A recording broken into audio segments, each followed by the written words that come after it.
זוהר, פרשת בראשית ליום שני.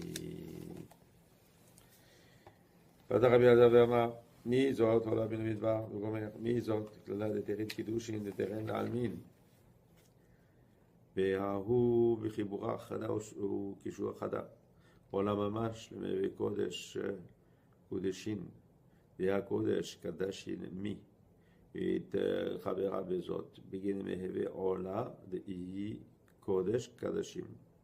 מן המדבר, מן המדבר ירתה למהווה קלה ולמעל לחופה. Rabbi Elazar says it is written, Mi zot ola min hamidbar. So who is that in the like in the feminine that is coming up from the midbar, desert? And we know that when we say mi and zot, mi is Binah and zot is Malkut, right? That are attached together. Once, we make them attached together. They are separated, and we bring up the Malkut with what we do for it to be attached to Binah, like a korban, right? Mm-hmm. And we know, because when we say korban, we elevate the korban to be kodesh kadashim, and kodesh kadashim is that bechidat of Binah, and she is called mi, like mi mem yud, and she attaches herself mitchaberet with the malchut, which is called zot, and this is what we say.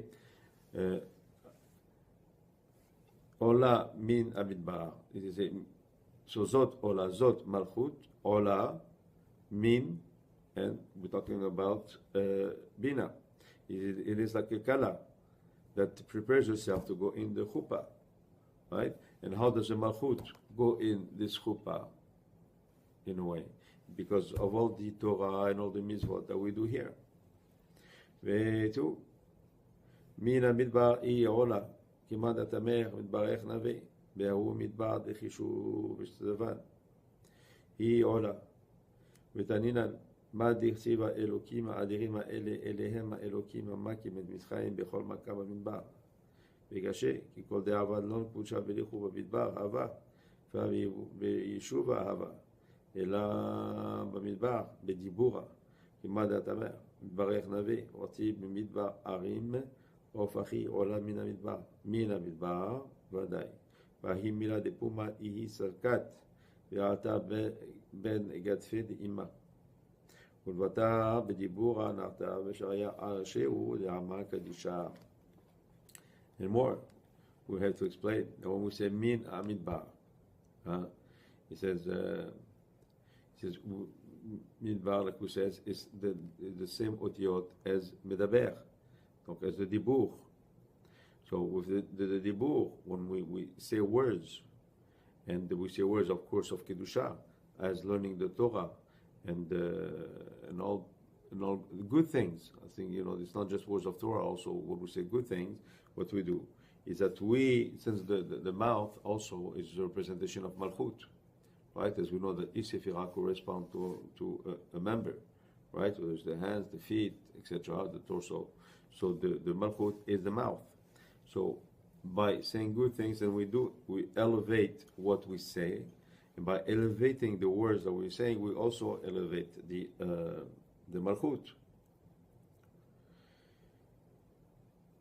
And here there's he gives examples with a few pesukim, and it says here, "Madiktiv Elokim adirim ele elehem Elokim amakim et mischaim."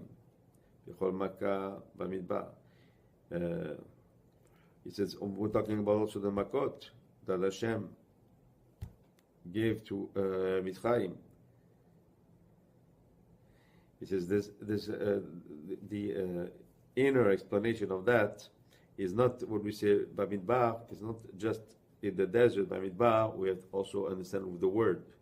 In other words, it's with the word of Hashem that they receive all this makot.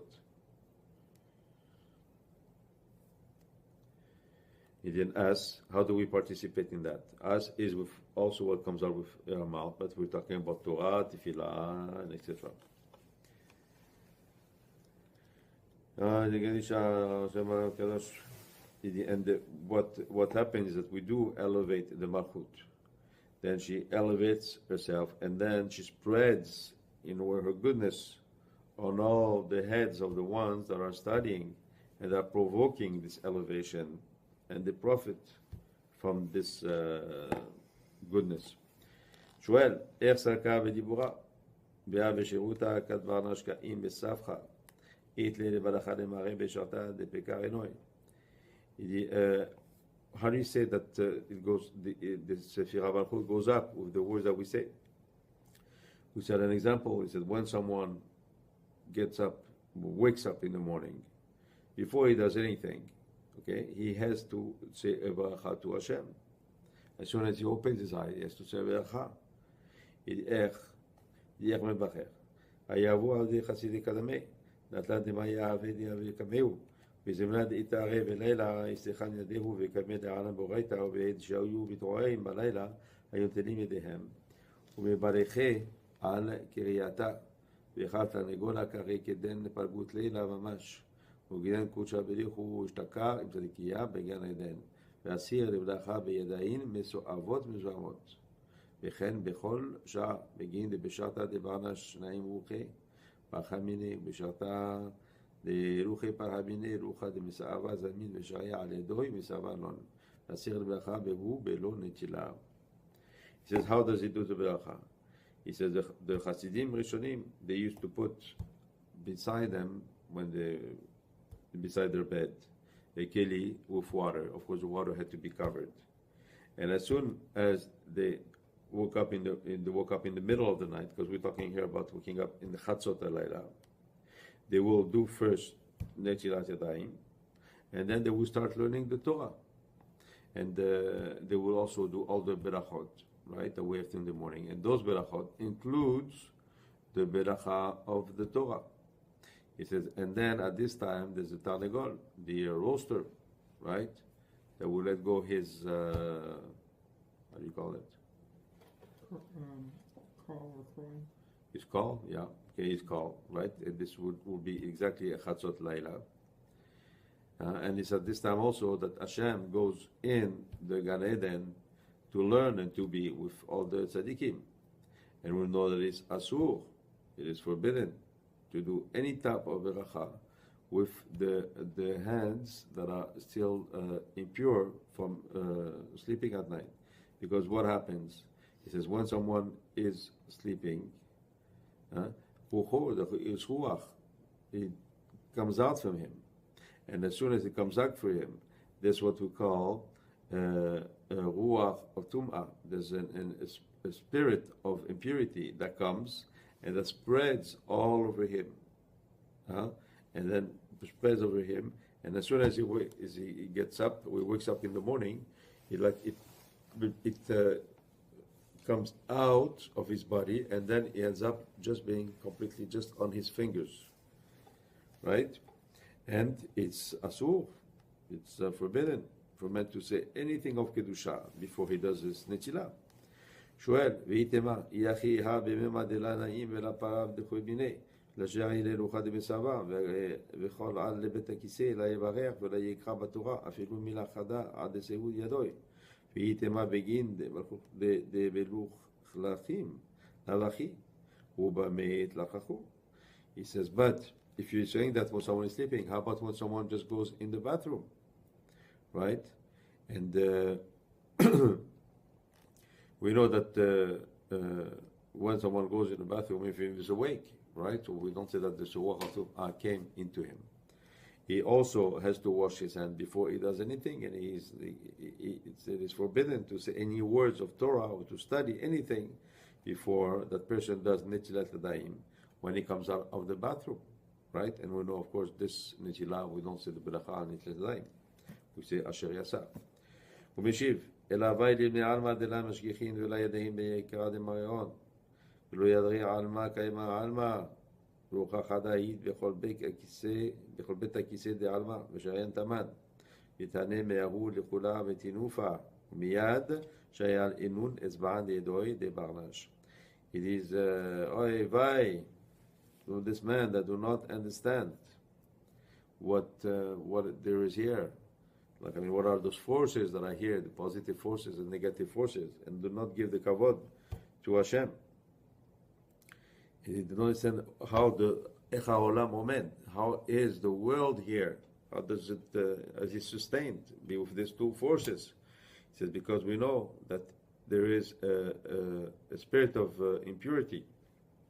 And this one is in all the toilets or the bathrooms. Or the bathroom should be more toilets, because if the bathroom is only a bath, there's not a toilet. Is not there's not the tuma. When there's a toilet, right?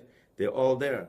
And as soon as a man goes in these places, then this spirit of impurity comes and attaches to him, and mostly attaches to his hand. And why is it there? Because that's where it likes to be, where there's bad odors and all type of bad things. But as soon as man goes in there, he comes out. He has to use the water to push out this spirit of impurity. So what we understand by this is not just the halakha of washing the hands or not washing the hands. This Zohar is trying to explain here that we have to know that there are these two forces. And as the force of impurity, which was to make us impure all the time, as we have the mizvot of the Torah and the halachot, as washing the hands, etc., to protect us and to make us able to get rid of our